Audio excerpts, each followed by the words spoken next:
Hey guys, welcome back to my channel. In this week's video, I am going to be taking a trip to the Museum of Islamic Art.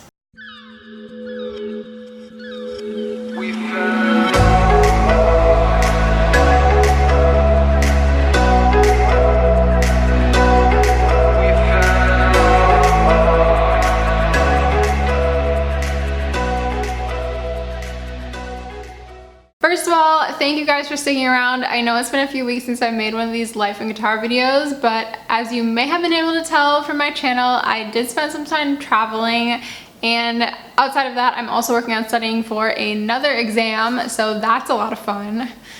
Anyways, in this week's video, I took a trip to the Museum of Islamic Art here in Qatar, and this is the third museum I've been to now. I went to the Modern Art Museum and also the National Art Museum, and I'll link those videos in the description box below. But this is a museum that I haven't been to yet, and according to TripAdvisor, it's the #1 thing to do in Qatar, so I figured I had to check it out. So the Museum of Islamic Art is located on Doha's Corniche. It's basically across from Souk Waqif, and there's a ton of parking there, and they also have this park attached to the museum as well.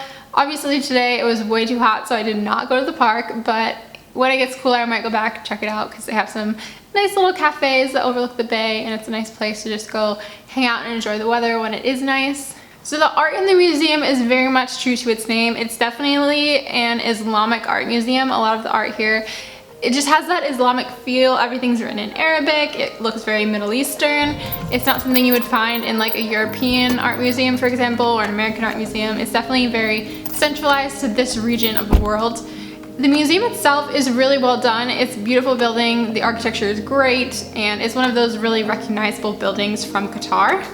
The exhibitions themselves there's actually quite a few. It took me probably about an hour and a half to walk through all of them, and that was just the 2 levels that were open that day. There's also another level for temporary exhibitions, but for some reason there wasn't anything there today, so I did not go and check out that.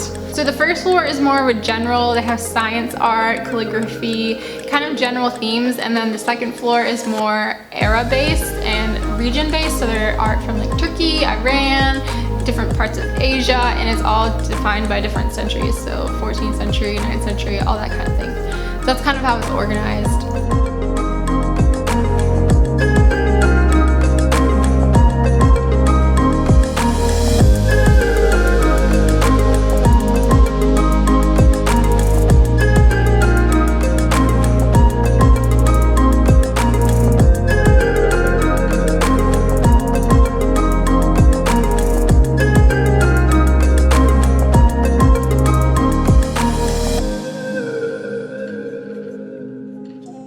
The exhibition halls themselves are actually really dark, and I didn't actually know I was entering one when I first went to the door, because the outside of the museum is so bright and open with the floor-to-ceiling windows, and then you walk into the exhibit and everything's really dark, and there are just like spotlights on the different pieces of artwork. So I wasn't expecting that, but it actually kind of helped highlight the pieces and brought them more to the front, because if it hadn't been dark and with the spotlights, I think it would have just kind of looked empty, because a lot of the pieces of art were actually pretty small.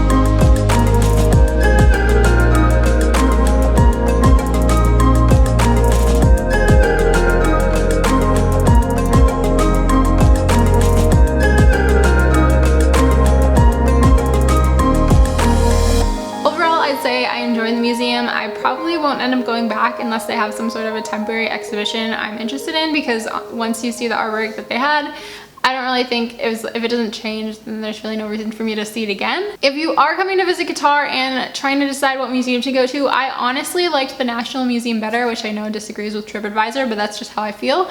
I feel like it was more relevant and more modern, and there were some more diversity in exhibitions, whereas I found the Museum of Islamic Art almost a little bit repetitive by the time we got to the bottom, because a lot of the artwork was very similar looking, which makes sense because it's all from the same region. if you do have time and you're into art and architecture, because building architecture is actually really, really cool on its own, I definitely recommend stopping here to check it out. It's free for residents and fairly inexpensive if you're coming to visit from outside the country. And all of the information on the hours and admissions are on their website. It's really easy to follow.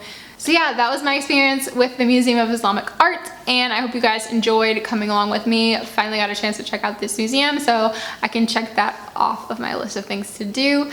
If you guys enjoyed this video or want to see more videos like this, please go ahead and subscribe to my channel. Or if you're interested, leave me a comment below, let me know what you think, and I will see you guys next time. Bye guys!